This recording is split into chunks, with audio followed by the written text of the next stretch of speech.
xalay laba kooxood oo kubadda cagta ah baa isku soo dhacay garoonka intii yareed xamaasadii ka bilaabantay baa loo dhex raacay maanta waa maalin weyn waxaanu ku jirnaa 18 May saddex xaaladood weeyaan kow fariintan dirina waxa weeyaan booraba waa nabad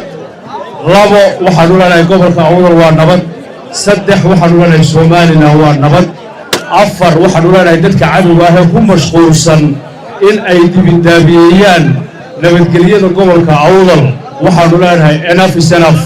awal ayaad wax u qaban lahaydeen xilliyada qaarkood dadka laakiin lagu beer la xabsan maayo maanta iyagoo dadkoodii iyo dalkoodii iyo hantidoodiiba jooga oo ilaashanaya in lagu soo dhex tuuro fariin yar oo odhanaysa maanta intaa yar soo dheh xalay laba kooxood oo kubadda cagta ah baa isku soo dhacay garoonka intii yareed xamaasadii ka bilaabantay baa loo dhex raacay dhallinyarada xariirta ah ee gobolka ee nala shaqaysay xalay ee nala soo jeeday ee gobolkooga u soo jeeday ee nabadgelyada nagala shaqaynaysa dariiqada nala xaadhaysay waan u mahad celinayaa waxaan idin leeyahay Soomaaliland guul madaxweynaha qaranka iyo madaxweyne ku-xigeenkuna guul baan leeyahay dhammaan shacabweynaha waxaan leeyahay in noolaada